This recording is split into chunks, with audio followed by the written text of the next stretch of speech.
नमस्कार, मैं हूं अनुराधा प्रसाद। इसमें कोई शक नहीं कि अयोध्या में श्री राम का भव्य मंदिर बनने के बाद वहां पहुंचने वाले श्रद्धालुओं की भीड़ कई गुना बढ़ी है। इसमें भी कोई शक नहीं कि देश ही नहीं, दुनिया के हर हिस्से से श्रद्धालु अयोध्या पहुंच रहे हैं। और इसमें भी कोई शक नहीं कि मंदिर निर्माण के बाद अयोध्या की अर्थव्यवस्था को नई उड़ान मिली। और इसमें भी कोई शक नहीं कि राम मंदिर और उसके आसपास के इलाकों में ज़मीन की कीमतें कई गुना बढ़ गई। कहा गया कि अयोध्या में राम मंदिर बनने से धार्मिक पर्यटन अब भारत के लिए सिर्फ सांस्कृतिक विषय नहीं है, बल्कि एक मजबूत आर्थिक इंजन बन चुका है। लेकिन क्या हजारों साल से अयोध्या का यही मिजाज रहा है? आप देख रहे हैं न्यूज़ 24 की स्पेशल सीरीज मैं अयोध्या हूं मैं। पिछले एपिसोड में मैं आपको बता चुकी हूं कि त्रेता युग से अंग्रेजों के दौर आते आते अयोध्या कितने उतार चढ़ाव के दौर से गुजरी। लेकिन इतिहास के हर मोड़ पर इस सवाल का जवाब अलग अलग कोण से तलाशने की कोशिश होती रही है कि अयोध्या ने दुनिया को क्या सिखाया, कि क्या राजा दशरथ किस तरह अपने राजकुमारों को ऋषि के साथ जंगल भेजने में भी नहीं हिचकते। मतलब व्यवहारिक ज्ञान हासिल करने के लिए सुख साधन और घर का मोह छोड़ना पड़ता है। अयोध्या ने श्री राम को विनम्रता का पाठ इस कदर पढ़ाया कि राजा जनक के दरबार में शिव धनुष टूटने पर गुस्साए ऋषि परशुराम से कहते हैं कि शिव धनुष तोड़ने वाला कोई आपका दास ही हो सकता है। अयोध्या ने सिखाया कि एक पुत्र किस तरह अपने पिता के वचन का मान रखने के लिए जंगल चला जाता है।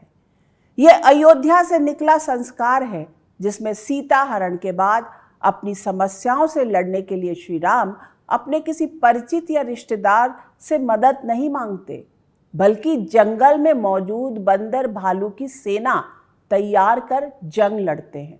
मतलब अयोध्या आत्मनिर्भरता का पाठ भी सिखाती है।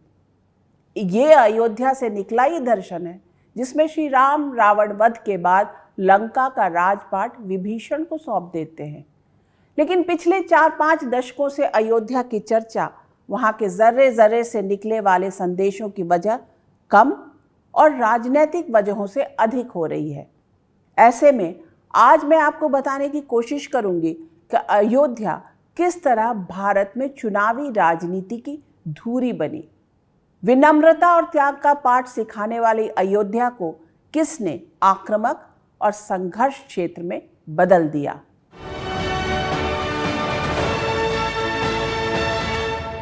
वैसे तो अयोध्या की चुनावी राजनीति में एंट्री आजादी के ठीक बाद ही हो गई थी, लेकिन दायरा बहुत सीमित था।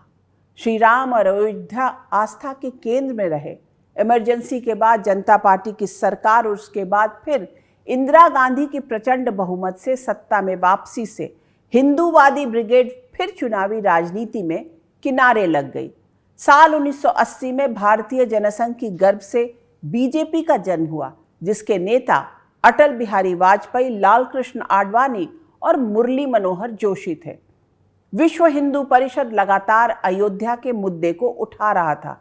साल 1984 में इंदिरा गांधी की हत्या के बाद प्रधानमंत्री की कुर्सी पर बैठे युवा, जोश से लबरेज और नई सोच वाले राजीव गांधी।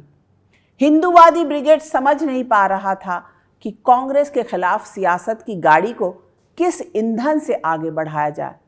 लेकिन राजीव गांधी के दौर में शाहबानों के तलाक का मामला ऐसा गर्म हुआ कि देश को 21वीं सदी का सपना दिखाते दिखाते राजीव गांधी भी हिंदू मुस्लिम की राजनीति में उलझ गए। हिंदूवादी संगठनों को भी मौका मिल गया अयोध्या के मुद्दे को नए सिरे से गर्म करने का।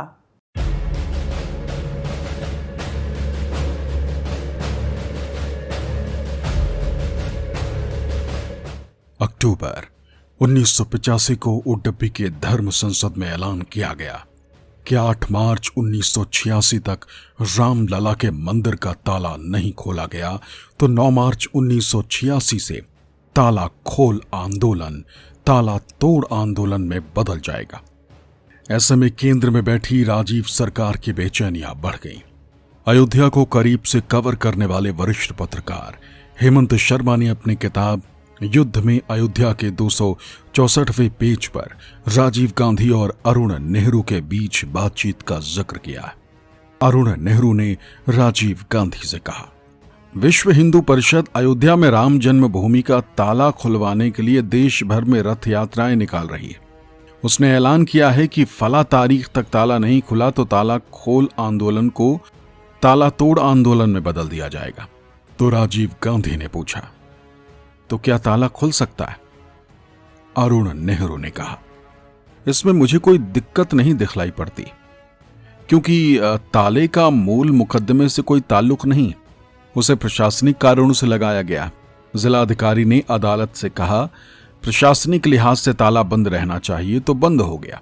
अब अगर जिलाधिकारी कहेगा ताले की जरूरत नहीं है तो ताला खुल जाएगा। हेमंत शर्मा की किताब युद्ध में अयोध्या के मुताबिक राजीव गांधी ने अरुण नेहरू के प्लान को हरी झंडी दिखा दी।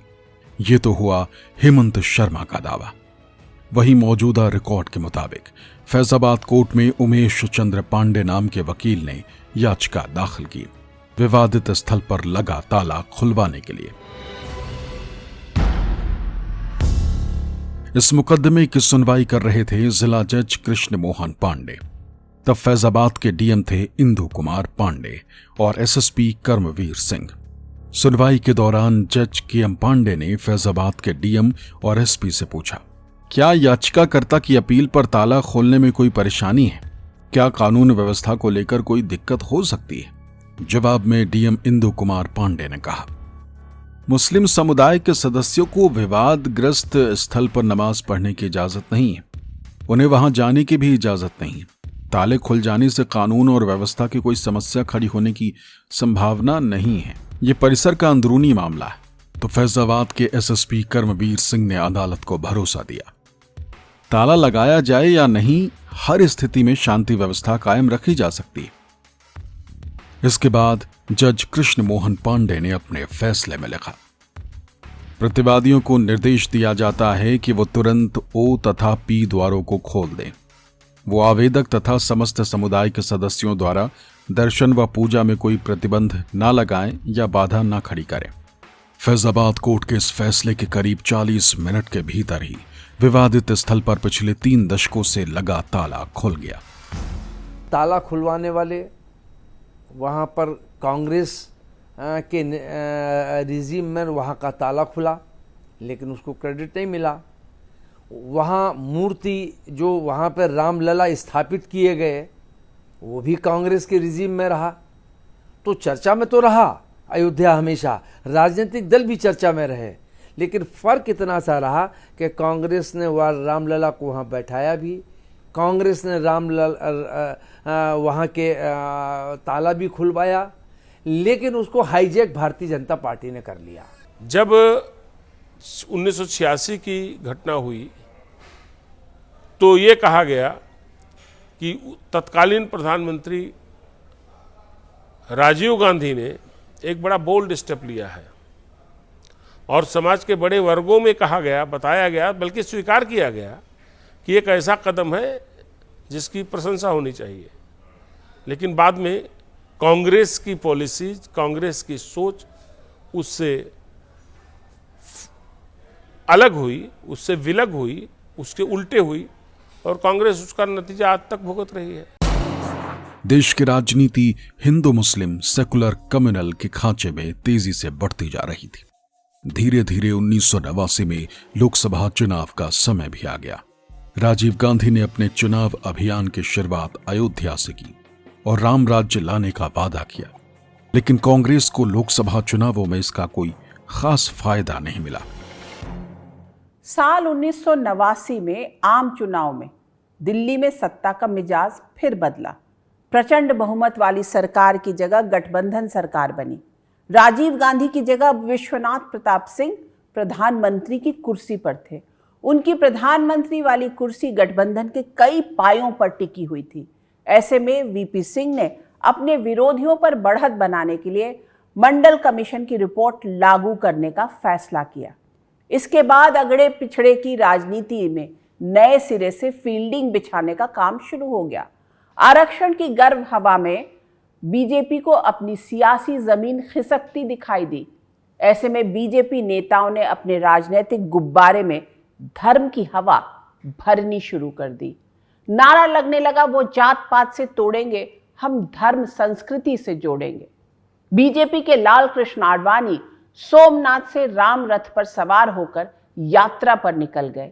अयोध्या के नाम पर सियासी जमीन तैयार करने का खेल शुरू हो गया। हिंदूवादी संगठनों ने राम मंदिर के लिए ईंट और चंदा जमा करने का काम भी शुरू कर दिया।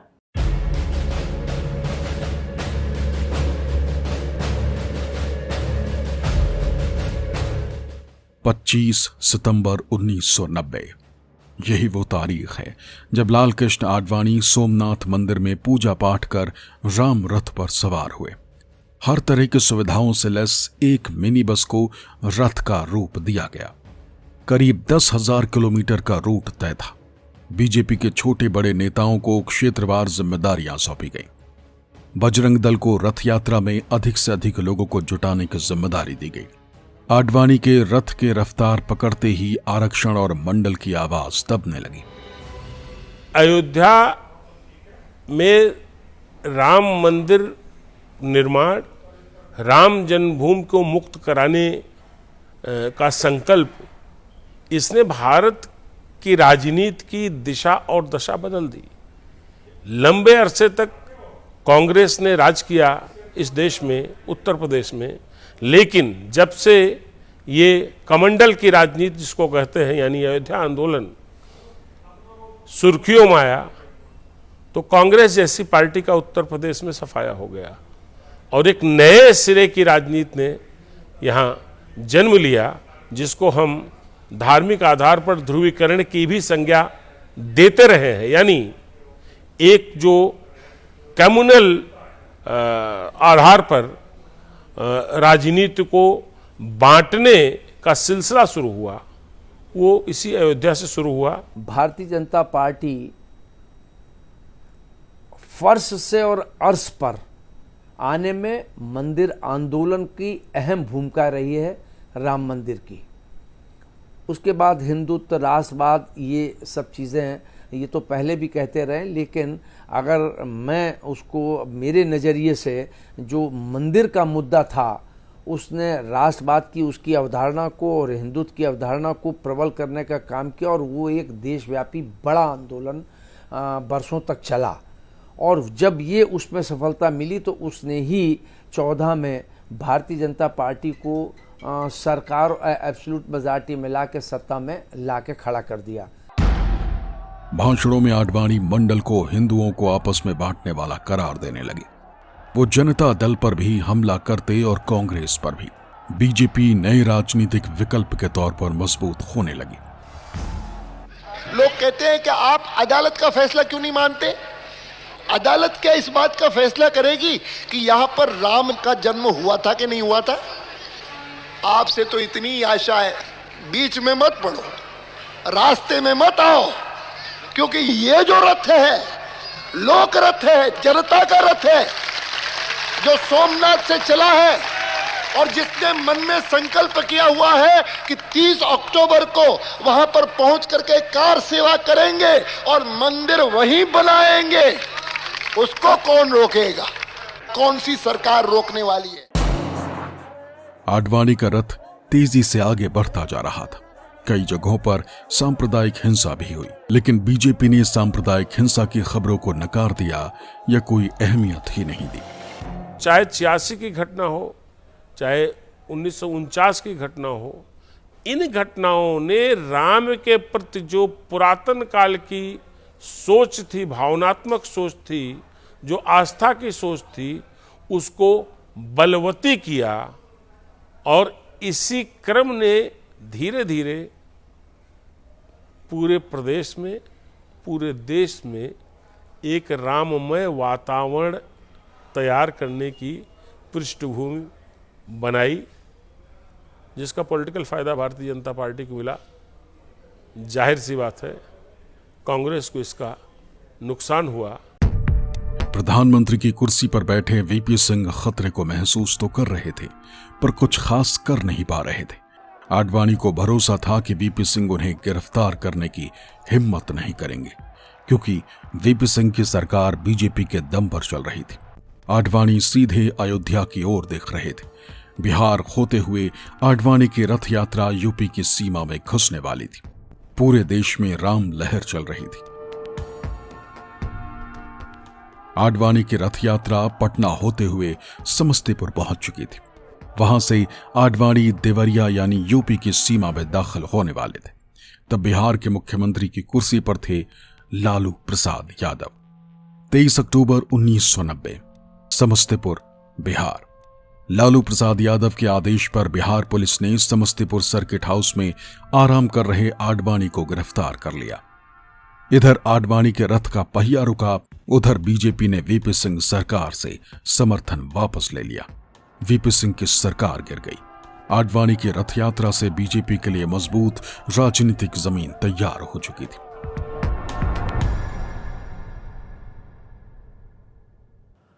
बिहार में लाल कृष्ण आडवाणी की गिरफ्तारी के साथ ही बीजेपी ने केंद्र की वीपी सिंह सरकार से समर्थन वापस ले लिया।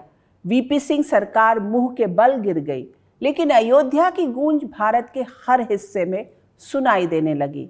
राम नाम का चमत्कार सियासत में साफ साफ दिखाई देने लगा। बीजेपी और हिंदूवादी संगठनों को अयोध्या में भरपूर संभावना दिख रही थी।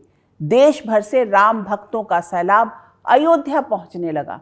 अयोध्या किनारे बहती सरयू में देश के कोने कोने से पहुंचे लोग अपनी अपनी मनोकामना के साथ डुबकी लगा रहे थे।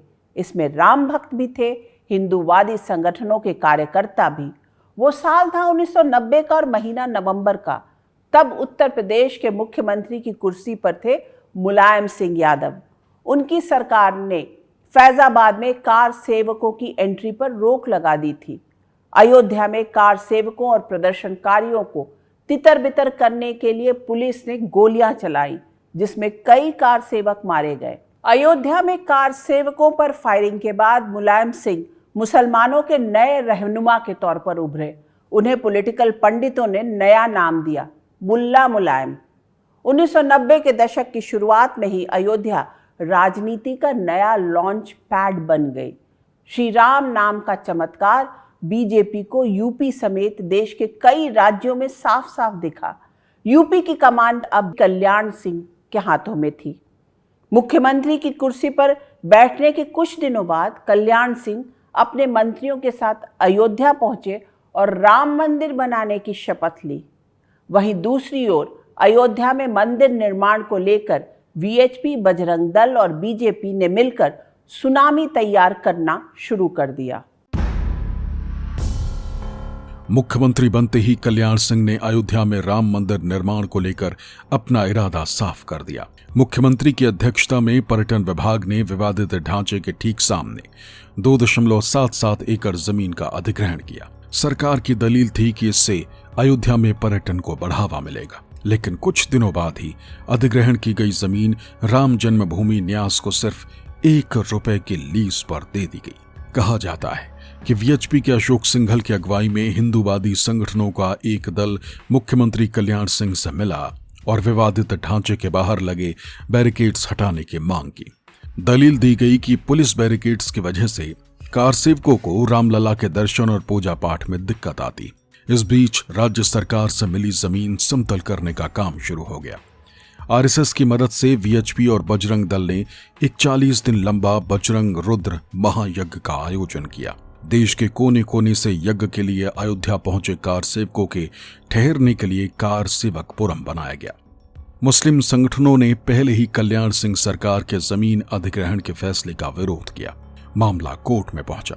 इलाहाबाद हाईकोर्ट ने विवादित जमीन पर पक्के निर्माण पर रोक लगा दी, जिसके बाद राम जन्मभूमि न्यास ने सुप्रीम कोर्ट का दरवाजा खटखटाया। सुप्रीम कोर्ट ने सुनवाई करते हुए कहा कि विवादित ढांचे की सुरक्षा की जिम्मेदारी यूपी सरकार की है। जमीन अधिग्रहण पर इलाहाबाद हाईकोर्ट के आदेश को मानने का निर्देश दिया। जुलाई 1992, अयोध्या। देश के कोने कोने से कार सेवकों का अयोध्या पहुंचना शुरू हो गया।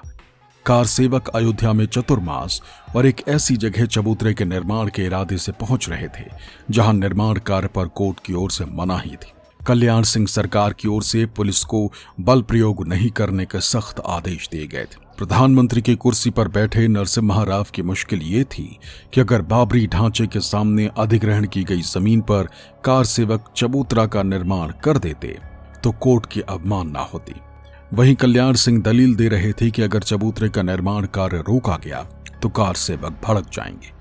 ऐसे में प्रधानमंत्री राव ने बातचीत के जरिए इस मामले को सुलझाने का फैसला लिया, लेकिन कोई खास कामयाबी नहीं मिली।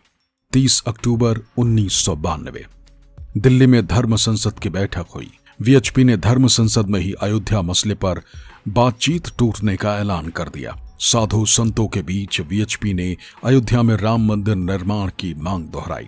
6 दिसंबर से कार सेवा दोबारा शुरू करने का ऐलान कर दिया। बात दिसंबर 1992 की है। लखनऊ में एक बड़ी रैली हुई जिसमें अटल बिहारी वाजपेयी ने जमीन समतल करने की बात की तो आडवाणी ने संकल्प पूरा करने के लिए बलिदान देने की बात की।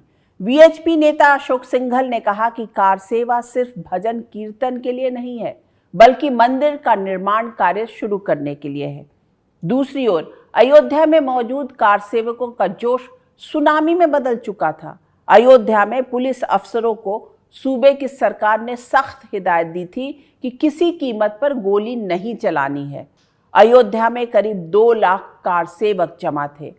अगली सुबह कार सेवकों का सैलाब सीधे बाबरी ढांचे की ओर बढ़ा और कुछ घंटों में ही सदियों से खड़े तीनों गुंबद मलबे में तब्दील हो गए। कार सेवक पूरे परिसर में नीचे से ऊपर उस पूरे जो विवादित ढांचा था चारों ओर उपस्थित हो गए। इसके बाद उन्होंने कहा गया कि आप जो बालू और वो लाए हैं सरजू जल उसी से आप चौतरा धोएं। बस सब नाराज हो गए जितने नवयुवक थे, कहीं हमको चौतरा धो आए हैं कि बारंबार हमको बुलाया जाता है, हमको बेवकूफ़ बनाया जाता है। यह कह करके उन लोगों ने ढांचा तोड़ने शुरू किया कि नहीं इसको गिरा ही देना है। लखनऊ में अटल बिहारी वाजपेयी के भाषण का कार सेवक अपने अपने हिसाब से मतलब निकाल रहे थे।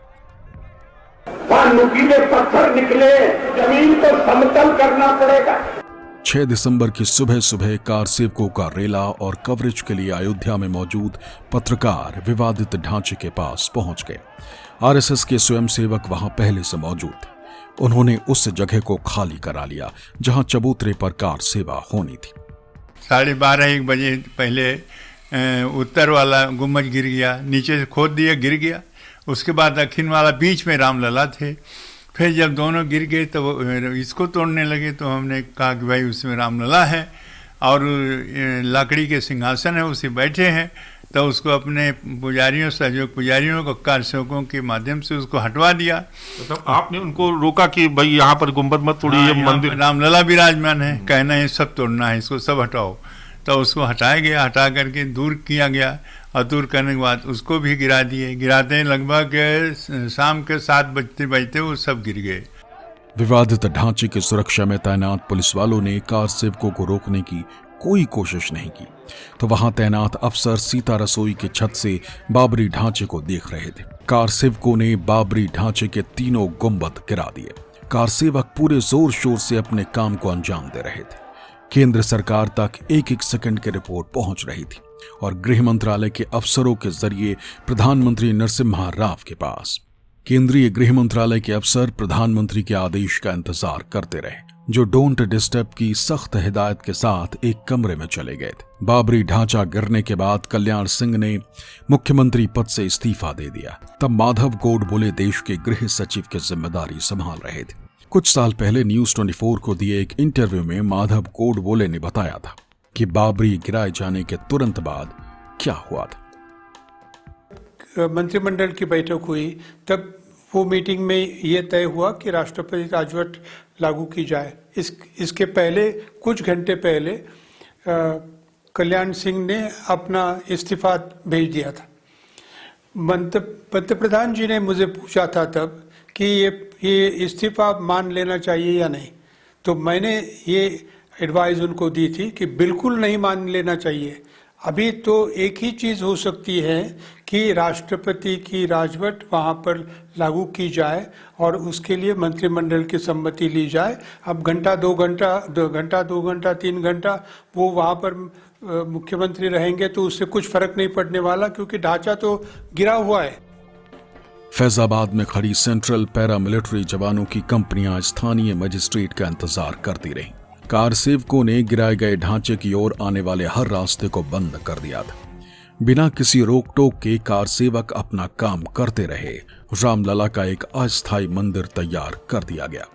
इस बीच कल्याण सिंह सरकार को बर्खास्त कर दिया गया और यूपी में राष्ट्रपति शासन लगा दिया गया। अयोध्या में बाबरी ढांचा गिराए जाने के अगले दिन यानी 7 दिसंबर 1992 को जब सीआरपीएफ और रैपिड एक्शन फोर्स ने उस जगह को अपने कब्जे में लिया, तब तक वहां एक अस्थायी मंदिर बन चुका था। राम सीता की मूर्ति स्थापित हो चुकी थी। 6 दिसंबर 1992 की घटना को हिंदुत्ववादी संगठन शौर्य दिवस के रूप में मनाता है, तो सेक्युलर साह दिवस के तौर पर।